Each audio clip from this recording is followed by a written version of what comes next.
Final minute, first half.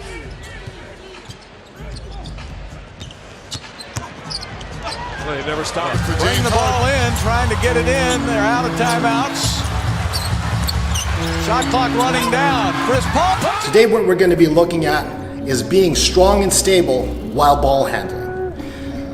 Aside from shifty moves, another key component to being an elite level ball handler is having the ability to maintain position with defensive contact.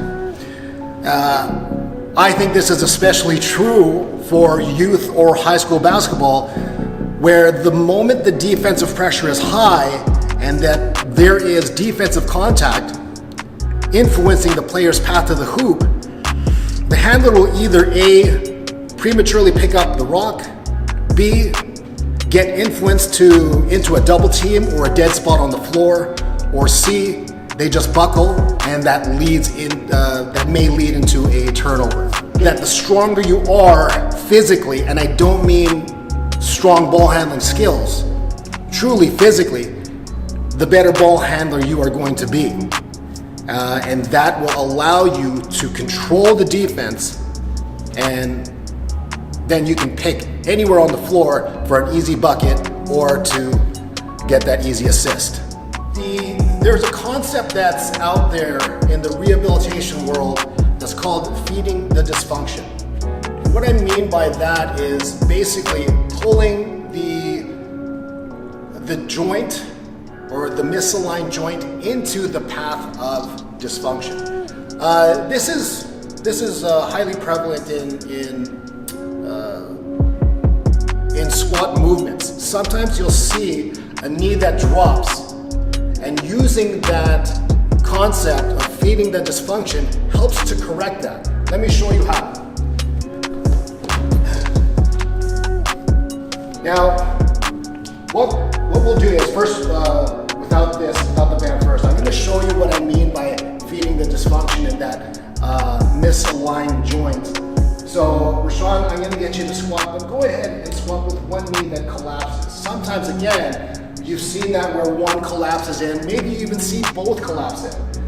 Keep it going for a couple. There you go. So what we saw was that his right knee would cave in.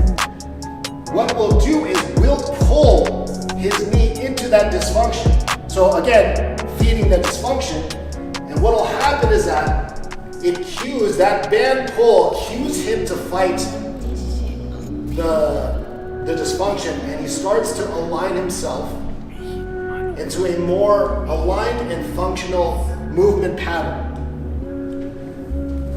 So using that concept of feeding the dysfunction, we are going to apply that to this farmer carry ball handling drill. The goal here is to walk in a straight line. And again, I should make a note that the weight has to be heavy enough to pull you aside. If you're carrying 2 pounds, 5 pounds, and it's not heavy enough, we're not going to elicit the training effects that we're looking for. Let's go. Good. Good. And relax. Let's bring it back. He's going to repeat that. And what's happening here, while he's doing that, what's happening is the weight is pulling him into dysfunction. The dysfunction being the kettlebell being the defense. Because when you are trying to make your path to the hoop and you have defensive pressure riding your hip and you're not strong enough to fight this, then basically I'm going into the corner, or I'm just going to pick it up, or I'm just going to lose the handle. The next level up from this, we started in an upright position. Now he's going to get low, just a little lower. So now he's going to have these short strides, like as if he's taking it hard to the hole, attacking. Perfect, just like that. And then he'll walk it back, switch it the other way. Now, typically what we'll do is about 10 yards of ball handling with the carry, and then we switch at the end of 10 yards, coming back. Do about 3 to 4 times per side, resting after each set. Now let's just say you don't have a kettlebell or a dumbbell heavy enough, not a problem.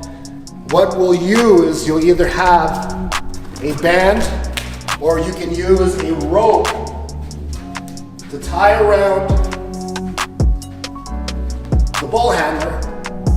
What we'll do is we'll provide a snug pull. We don't want to make it so that he is falling over. We want to provide that he has to fight. So let's go ahead.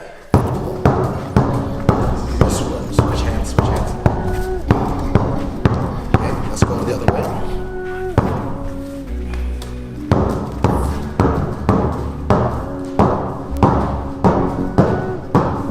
Good. So again, remember, the kettlebells, so if he was using the kettlebell, you can drop it. Using the kettlebell is the defense. That is the defensive side. The defense is riding his hip. He's got to dribble with the offhand. If we have the band, it's wrapping around, it's pulling him this way. So the defense is here, he's still got to dribble with the offhand.